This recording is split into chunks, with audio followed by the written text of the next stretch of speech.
चलिए हम लोग इस पे बातचीत करते हैं आज। चाइनीज रिमाइंडर थ्योरम क्या होती है और इसको कैसे समझते हैं, कैसे प्रूव करते हैं और किस तरह से इसका एप्लीकेशन होगा। और ये काफी पुरानी थ्योरम है। किसने ये थ्योरम डेवलप की है ये पता नहीं है। तो इस वजह से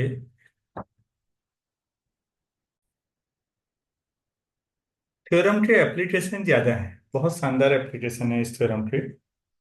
हम लोग प्रैक्टिकल लाइफ में भी यूज करते हैं ऐसी चीजें। इस पे हम बात करेंगे। और सबसे मजेदार स्थिति ये है कि इसका यूनिट सॉल्यूशन हर हालत में एग्जिस्ट करता है, कह रहे हैं हम लोग। तो खास बात क्या है, स्टेटमेंट पे गौर कीजिए। हमारे पास कुछ नेचुरल नंबर है, मान लीजिए n1 n2 n3 up to nr। और ये सब आपस में रिलेटिवली प्राइम है। मतलब कोई भी दो डिफरेंट ni और nj ले लीजिए तो उनका जीसीडी 1 आएगा। अच्छा ये बताइए कि रिलेटिवली प्राइम है तो क्या इनका प्राइम होना जरूरी है, n1 n2 nr का? नहीं सर। हाँ, इवन और ऑड भी होगा तब भी चलेगा। बिल्कुल बिल्कुल। ये ध्यान में रखना है। या दोनों ऑड हों तब भी हो सकता है। तो इन्होंने जो लिखा है वो जीसीडी 1 होना लिखा है। कहीं दिमाग में आ जाता है कई बार कि यार ये सब प्राइम होंगे, ऐसा नहीं है। अगर ऐसा है तो हमारे पास जो इक्वेशंस हैं, मॉड्यूलो n1 पर एक इक्वेशन है x congruent to a1, x congruent to a2 पर दूसरी मॉड्यूलो इक्वेशन है, और इस तरह से हम ये इक्वेशन है। तो इनका जो सॉल्यूशन हमेशा एडजस्ट करेगा और वो यूनिक होगा, मतलब एक ही सॉल्यूशन होगा। ये हमें प्रूफ कर, किन्होंने ये थ्योरम प्रूफ की है पता नहीं। तो बस इतना मालूम है कि चाइनीज जो बौद्ध भिक्षु रहे हैं उन्हीं लोगों ने काम किया था। और आत्म प्रचार से दूर थे वो लोग, तो इसलिए प्रचार नहीं करते थे जैसे आजकल की आदत हो गई है कि काम 25 पैसे का हो लेकिन चर्चा पूरी 1 रुपए के बराबर होनी चाहिए, नाम होना चाहिए। ये इच्छा इन लोगों में शायद नहीं रही। तो ये जिन्होंने भी ये काम किया उन्होंने अपना नाम कभी दिया ही नहीं। तो जब पश्चिमी देशों के विद्वानों को ये बात पता लगी ये थ्योरम के बारे में, तो फिर ये पूरे देश के नाम पे दे दिया गया, क्योंकि व्यक्ति का नाम तो पता था नहीं किसी को। उन लोगों ने, जिन्होंने ये काम किया, अपना नाम कहीं दिया ही नहीं। तो इसका नाम ही चाइनीज रिमाइंडर थ्योरम पड़ी है। ठीक है। तो अब हम लोग पहली बात तो ये समझ गए कि जो n1 n2 nr है वो प्राइम होने वाली बात नहीं है, रिलेटिवली प्राइम है। ठीक है। हम ऐसा करते हैं, इनके प्रोडक्ट से एक नया नंबर डेवलप कर लेते हैं और मान लेते हैं उसको n मान लेते हैं। तो n जो हुआ इनका प्रोडक्ट है, मतलब n1 n2 n3 up to nr। इन सबको मल्टीप्लाई करके हमने n ले आया। ठीक है। अब हम क्या करते हैं देखिए, n/n1 करेंगे तो कितना आएगा? n/n1 क्या होगा सोचो। n1 and three n2 n3 है ना। nr तक अपॉन n1 कर रहे हैं आप। तो n1 कैंसिल हो जाएगा, n2 n3 nr आ जाएगा। इसको मैं नया नाम दे दे रहा हूँ, इसको मैं कैपिटल n1 कह रहा हूँ। हमने ऐसा ले लिया। आप ऐसी n/n2 करेंगे तो क्या आएगा? n2 कैंसिल हो जाएगा, n1 n3 n4 बाकी तो आएंगे nr तक। इसको मैं n2 नाम दे दे। इन जनरल अगर n/n करना हो बच्चों तो n कैंसिल हो जाएगा, क्या क्या बचेगा? n1 n2, n से ठीक पहले वाला n-1, फिर n तो कैंसिल हो चुका है तो n+1, और लास्ट में nr। आप इसे कैपिटल N कह सकते हैं। मतलब ये सब मैंने जानबूझ के लिखे इतने ताकि आपको अच्छी तरह समझ में आ जाए कि ये हो गया। अब ये बताओ यहां से ठीक, जीसीडी ऑफ कोई भी एंट्री कैपिटल और स्मॉल एंट्री कितना आ जाएगा? सर वन ही होगा। क्यों? सर क्योंकि एन के में एन स्मॉल एन के तो है नहीं, तो इसका जीसीडी वन ही होगा। हम्म। और यही बात समझनी मेन है कि आप अगर ये समझ पा रहे हैं कि जैसे कैपिटल एन वन में स्मॉल एन वन नहीं है, और क्योंकि स्मॉल एन वन जो होगा बच्चों, वो सवाल में सबसे पहली लाइन पे जाओ, वो बाकी सभी का रिलेटिवली प्राइम है, एन टू के साथ भी, एन थ्री के साथ भी और एन आर के साथ भी। तो कैपिटल एन वन और स्मॉल एन वन आपस में रिलेटिवली प्राइम होंगे। मतलब ये समझिए, मैं नए पेज पे चल लेता हूँ कि आपके पास जो एन वन है वो N two N three N R है। ये आपने एन अपॉन एन वन था। तो फिर यहां पर आप समझिएगा कि एन वन जो होगा एन टू के साथ जीसीडी ऑफ एन वन जो था वो एन टू के साथ वन आ रहा है, जीसीडी ऑफ एन वन का एन थ्री के साथ भी वन आ रहा है। क्या मैं इस आधार पे ये कह सकता हूँ कि जीसीडी ऑफ एन वन का एन टू एन थ्री के साथ वन होगा?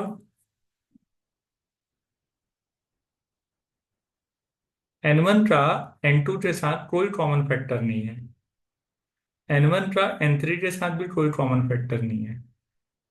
तो एन वन का एन टू एन थ्री के साथ कोई कॉमन फैक्टर आ सकता है या नहीं? नहीं आएगा सर। इसी को फाइनाइटली आगे बढ़ाऊं तो मैं क्या ऐसा लिख सकता हूँ कि जीसीडी ऑफ एन वन बाकी N two N three N R one होगा? और अगर ऐसा लिख सकता हूं तो यही है ना ये, yes sir. Small N one और कैपिटल एन वन का जीसीडी वन आएगा। ऐसे ही आप इन जनरल क्या लिख सकते हैं फिर? जीसीडी सर एन और वन का एन के साथ। कैपिटल एन के और स्मॉल एन के का जीसीडी वन आएगा। मेरे ख्याल से यहां तक तो कोई दिक्कत नहीं है। Yes sir. तो फिर हम एक ऐसी क्वेश्चन बना सकते हैं, so we can construct a linear congruence equation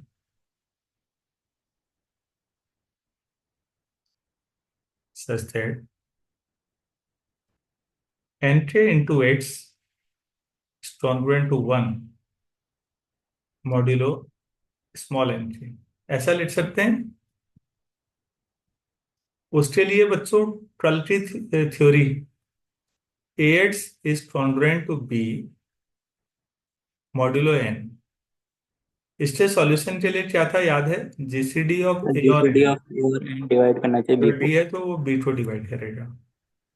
तो यहां पर बताओ जीसीडी, ये मैं कलर बदल देता हूँ। ये किसकी जगह हुआ इक्वेशन में?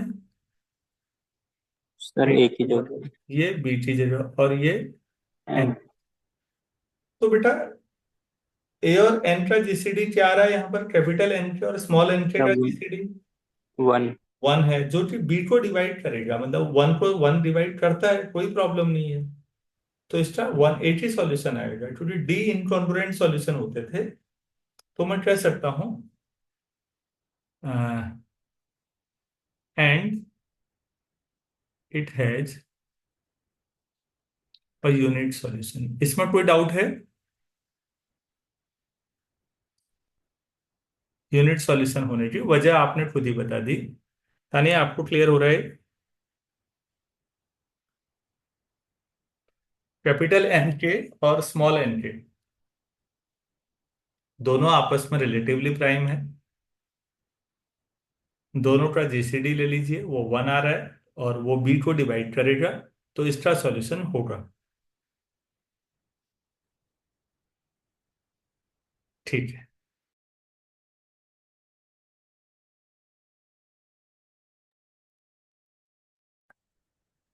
हेलो। Yes sir. हम्म। यार वो तो ठीक है, लेकिन ये सब तो क्या हुआ पता नहीं अफसाने।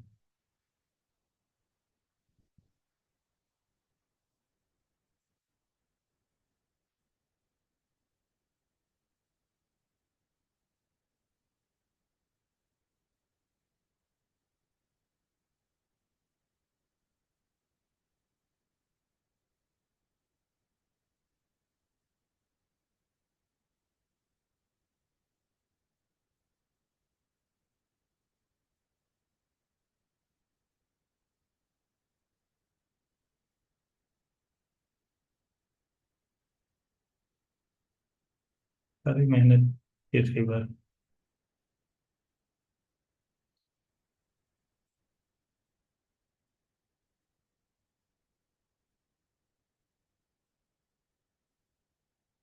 मेरी आवाज आ रही है आप लोगों तक?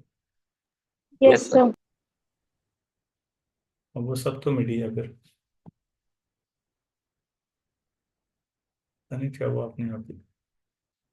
Entry it's congruent to one modulo small entry, मैंने ये लिखा था, यहाँ तक पहुंचा हुआ था। मैं इसके बाद ये कहना चाह रहा था आपसे कि क्लेम, अब हम ये दावा कर रहे हैं यहाँ पर इस इक्वेशन का यूनिट सॉल्यूशन होगा, ये बात तो ठीक है। तो क्लेम ये है कि एक नंबर है एक्स बार। एक्स बार कैसे आया ध्यान से देखिएगा। A1 N1 X1। एक क्वेश्चन सॉल्व करने का मेथड भी देगा हमको। A2 N2 X2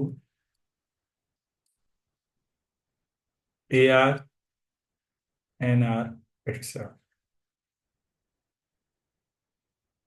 हमारा दावा यह है कि ये जो एक्स की वैल्यू आएगी ये सॉल्यूशन होगी। ये क्लेम है हमारा, इसको प्रूव करेंगे। इज अ साइमल्टेनियस सॉल्यूशन, वो जितनी इक्वेशन है सबका सॉल्यूशन यही, ये अकेले एक्स सबको सेटिस्फाई कर देगा। The simultaneous solution of the given system. चलिए ठीक है, अगर ये क्लेम है तो इसका प्रूफ करते हैं। थ्योरम का पार्ट ही चल रहा है अभी, कोई दिक्कत नहीं है। सीमा, अच्छा ये बताइए ना, N1 मान लो, ये आपको समझाने के लिए था, अगर मैं मॉड्यूलो N2 ले लेता हूँ, कैपिटल N1 का, हो तो कितना रिमाइंडर आएगा आप बता सकते हैं? N2 ले लो चलो।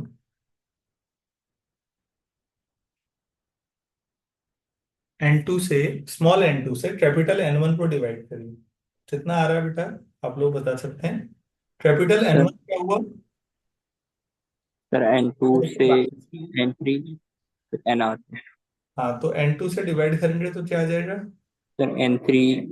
अच्छा सर, जीरो ही आएगा। जीरो ही आएगा, रिमाइंडर हुआ ना यस सर। कॉन्ग्रुएंस वाले क्वेश्चन में। ठीक। तो क्या मैं ये लिख सकता हूँ इन जनरल कि जब भी मैं NI होगा कोई, और मॉड्यूलो दूसरा ले लो NK ले लेता हूँ, स्मॉल NK, और मैं ये कह रहा हूँ कि I is not equal to K, अगर ऐसा ले लूँ तो यहाँ पर क्या आएगा फिर?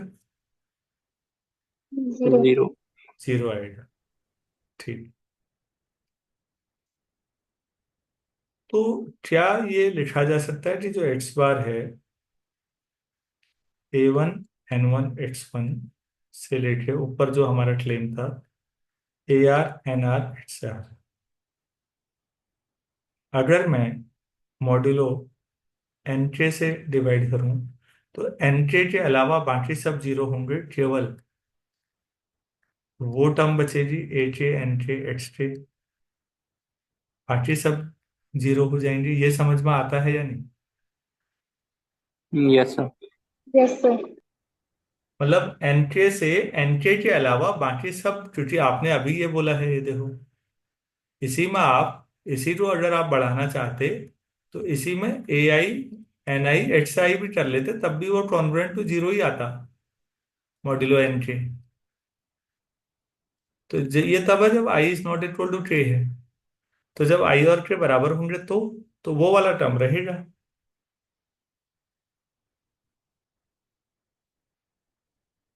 ठीक है यहाँ तक? Yes sir. अच्छा, लेकिन हमने एडस्टेट कहाँ सा लिया है वो सेंट्रल इक्वेशन में देखिए, जो सबसे ऊपर लिखा हुआ मैंने, मैं उसे दोबारा लिख देता हूँ, जो सबसे ऊपर दिख रहा है बोर्ड में। बट द इंटीजर एडस्टेट, 2 मिनट का रह गया है। मान लीजिए इंटीजर है एडस्टेट और chosen to satisfy the tolerance, वही ऊपर वाला लिख रहा हूँ। एडस्टेट आपने ऐसा लिया है कि जो इसको सेटिस्फाई करे, एन के एक्स वाली जो इक्वेशन थी, tolerance to 1 modulo small N के। तो फिर which forces X bar is tolerant to A K, N के एक्स टी जो 1 टॉलरेंट हो जाएगा तो इंटू 1 टॉलरेंट टू ए के मॉड्यूलो एन के। तो इस एक्स बार ने आपके सारी इक्वेशन को सेटिस्फाई कर दिया, नहीं के टी जो 1 रख दो एन 1 को भी हो जाएगा, मतलब दैट इज, आप कह रहे हैं जो एक्स बार है this is tolerant to A one modulo N one कहो तब भी सही है, x bar is tolerant to A two modulo N two and so on. तो भाई ये समझ में आया? Yes sir. तो फिर यस सर। इसका मतलब ये एक्स बार सभी साइमल्टेनियस इक्वेशन को सेटिस्फाई कर रहा है, और जो सबको सेटिस्फाई कर दे आप उसे सॉल्यूशन मानोगे। So X bar is the solution. तो सॉल्यूशन के लिए जब न्यूमेरिकल करेंगे तो ध्यान में रखिए, हमें A one capital N one X one ये चाहिए बस, हम जनरल सॉल्यूशन डायरेक्ट निकालते हैं। क्या मैं यहाँ तक सारी चीजें समझा पाया आप लोगों को? Yes sir. Yes sir. अब स्टेटमेंट जो हमारा था, आप स्टेटमेंट जाइए, अब इसमें तो दिखेगा नहीं मुझे। स्टेटमेंट में यूनिट सॉल्यूशन की बात आई है, तो अब हमारा जो फोकस है वो यूनिट पर है। सॉल्यूशन तो मिल जाएगा, वो ठीक है, लेकिन जो हमारी क्वेश्चंस का सिस्टम है उसमें ये स्टेटमेंट में कहा गया है, तो अब हमारा जो फोकस है वो यूनिटनेस, सॉल्यूशन यूनिट है, ये कैसे प्रूव किया जाए। तो मैं मान लेता हूं कि इस सिस्टम का एक और सॉल्यूशन है, let X prime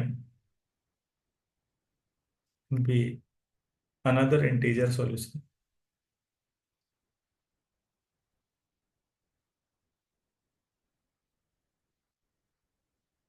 of system of linear congruences,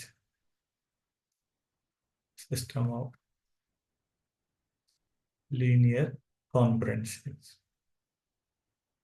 मान लेते हैं उनका ये दूसरा सॉल्यूशन है। ठीक हो गया। देन एक्स बार कॉन्ग्रुएंट भी एक ही था, और मॉड्यूलो एन के and x prime congruent to भी एक ही आना चाहिए, मॉड्यूलो एन के। आप चाहो तो लिख सकते हो कि के जो है 1 2 3 अप टू आर तक जा, ये, तो दोनों अगर कॉन्ग्रुएंट हैं तो आप यहां से लिखोगे कि एन के डिवाइड्स एक्स बार माइनस ए के, और एन के डिवाइड दूसरे से एक्स प्राइम माइनस ए के, या इसको ऐसे, तो दोनों के डिफरेंस को भी डिवाइड करेगा। Yes sir. या आप ऐसे भी लिख सकते हैं कि एन के दूसरे वाले को ही बदल लो, ए के माइनस एक्स प्राइम कर, तो दोनों को जोड़ दो, तो एन के divides x bar minus ex prime. क्या मैं ये समझा पाया? Yes sir. फॉर एवरी के 1 2 अप टू आर।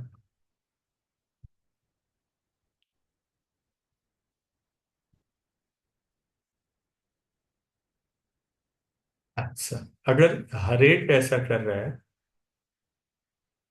तो इसका मतलब समझिए, मैं थोड़ा सा इसको एलेबरेट कर रहा हूँ। n1 divides x bar minus X, N n2 divides x bar minus ex prime,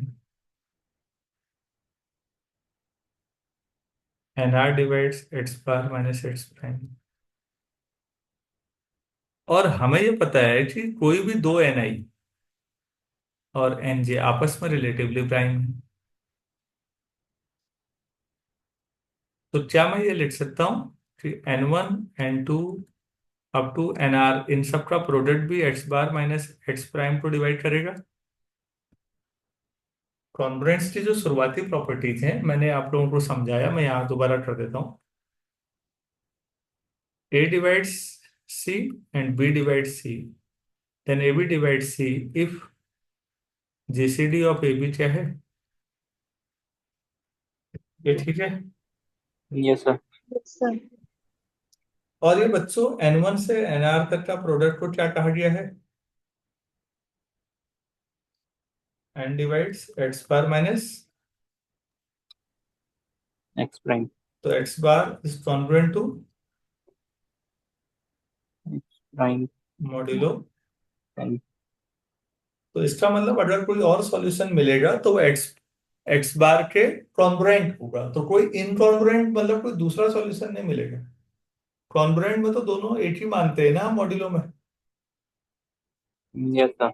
हाँ, अगर आप कोई और इनकॉन्ग्रुएंट होता तब वो नया सॉल्यूशन माना जाता। ध्यान से समझिएगा, दो सॉल्यूशन अगर कॉन्ग्रुएंट हैं तो वो दो सॉल्यूशन नहीं माने जाएंगे, वो एक ही माना जाएगा। इसीलिए हम लोग पीछे वाली एक्सरसाइज जब कर रहे थे कल, तो वहां भी हमारा फोकस इनकॉन्ग्रुएंट सॉल्यूशन पर था। तो यूनिटनेस में आपने ये कहा कि अगर एक्स प्राइम कोई दूसरा इंटीजर सॉल्यूशन मिला तो वो एक्स प्राइम और एक्स बार आपस में कॉन्ग्रुएंट होंगे। तो कॉन्ग्रुएंस में वो दो डिफरेंट सॉल्यूशन माने ही नहीं जाएंगे, वो दोनों एक ही माने जाएंगे। क्या मैं ये बात अच्छी तरह समझा पाया आपको? Yes sir. Yes sir. हाँ, बस हो गया फिर बेटा। तो चाइनीज रिमाइंडर थ्योरम यही कहती है। तो चाइनीज रिमाइंडर थ्योरम दो चीजों के बारे में बात करती है कि अगर आपके पास रिलेटिवली प्राइम नेचुरल नंबर हैं और इस तरह की इक्वेशन से हैं कुछ जो स्टेटमेंट में था, तो फिर आपके पास जो सॉल्यूशन होगा वो ऐसा आएगा। अगर ये क्लियर है तो अब हम सवालों पे जाते हैं। इसमें मैं एक क्वेश्चन करा रहा हूँ। एक बहुत पुराने बौद्ध भिक्षु थे, उनके बारे में थोड़ा पता लगता है बौद्ध ग्रंथों से। उनका नाम ये है सुन सू। टी साइलेंट रहेगा, जैसे सुनामी में साइलेंट रहता है वैसा समझिए। तो इनने ये किस जमाने में ये आया होगा, बहुत पहले की बात है, तो गूगल बताएगा कि कितना पहले की बात है। इनकी जो प्रॉब्लम थी हम उसको सॉल्यूशन निकालते हैं। आप सीधे क्वेश्चन पे आइएगा। Solve the system of linear congruences, इतना आप लिख लीजिएगा, मैं नहीं लिख रहा हूँ उसको। X congruent to 2 modulo 3, x congruent to 3 modulo 5, और एक्स कॉन्ग्रुएंट टू 2 मॉड्यूलो 7। तो हमें एक ऐसा एक्स चाहिए जो तीनों को एक साथ सेटिस्फाई कर दे। तो पहले तो ये देख लो, कंपेयर करें अगर हमारी थ्योरम के हिसाब से, तो n1 3 है, n2 5 है, और n3 7 है। मेरे ख्याल से ये समझ में आ गया होगा। तो फिर n क्या था? n1 into n2 into n3, and तो 3 इंटू 5 इंटू 7। तो ये 15 इंटू 7 105 हो जाएगा। Yes sir. ठीक है। तो बेटा फिर हमने निकाला था कैपिटल n1, वो था n अपॉन स्मॉल n1, तो हो जाएगा 35। Capital n2, n upon n2 one 21, और कैपिटल n3, 15। n3 15। ये हमारे पास है।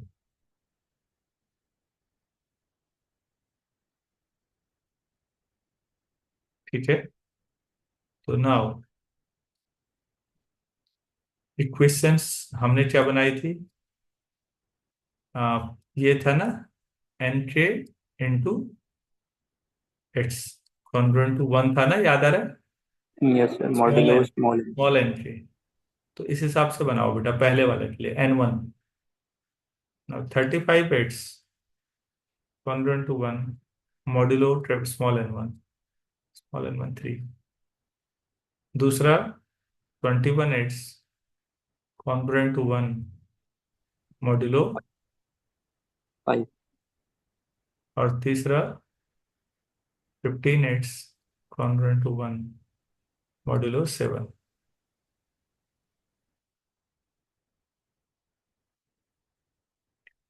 अच्छा, पहले वाले में कुछ सिंपल सा वैल्यू देखो तो, रैंडमली, किससे सेटिस्फाई हो रहा है ये? For first equation H T जो 1 रखूं तो 35 -1 34 तो नहीं होगा।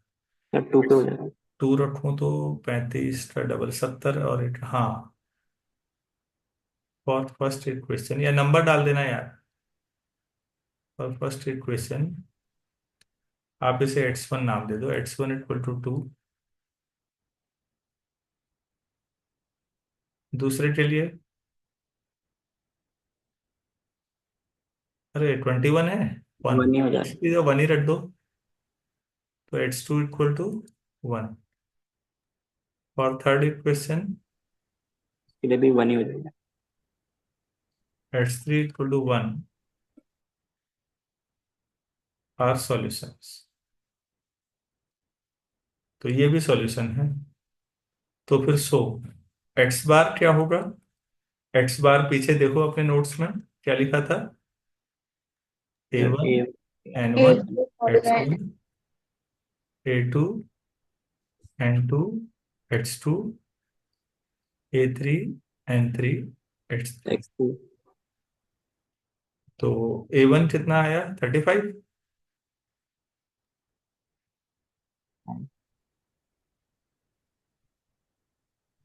A1 A2 A3, अच्छा ये है A1 A2 A3, ये होंगे ना? सबसे ऊपर देखो तो, सवाल में क्या थे? एक्स टू A1 था शायद, स्टेटमेंट यस सर। थ्योरम हाँ का। Yes sir. Yes sir.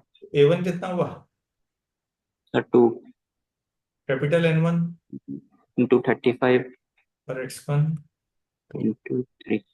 ऐसे ही A2 आ रहा है 3, N2 है 21, X2 1, A3 2, N3 है 15, X3 1। तो 35 दूनी 70, 140 प्लस 63 प्लस 30, 170 और से 60, 233 हो गया क्या?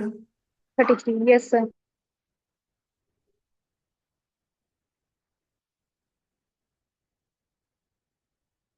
मॉड्यूलो ये एन, ये वाला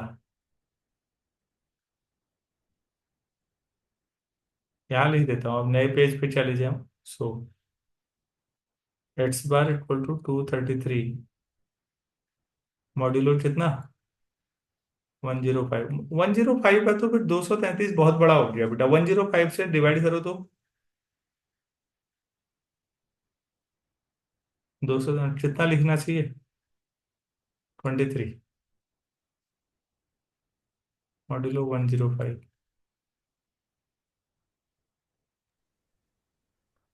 इज द सॉल्यूशन। यूनिट है तो 10 सॉल्यूशन लिख सकते हो। तो इस पूरे सिस्टम को 23 सेटिस्फाई करेगा क्या? जरा देखो तो सवाल में ऊपर, एक्स टी जो 23 रखो तो पहली इक्वेशन में 23 कॉन्ग्रुएंट टू 2 मॉड्यूलो 3 आ जाएगा। 23 में से 2 गया 21, 3 से डिवाइड हो जाएगा। कर रहा है सर। दूसरे में 23 -3 20, हाँ हो गया। तीसरे में 23 -2 21 7 से, हाँ। तो 23 सॉल्यूशन है। मॉड्यूलो 105।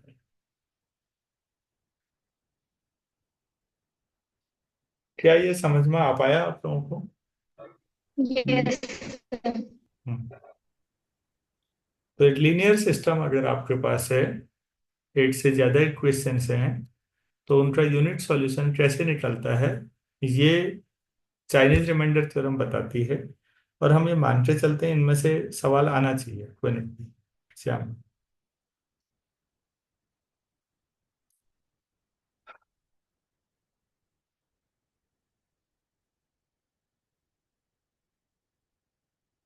अच्छा। तो अगर ये क्लियर है तो अब सवालों पे थोड़ा ट्राई करोगे आज कुछ चीजों पे? Yes sir. हाँ। ठीक। तो चाइनीज रिमाइंडर थ्योरम और कॉन्ग्रुएंस वाला चैप्टर काफी पहले हो जाना चाहिए था, कोई बात नहीं, अब कर लीजिए, थोड़ा लेट हो गई है चीजें।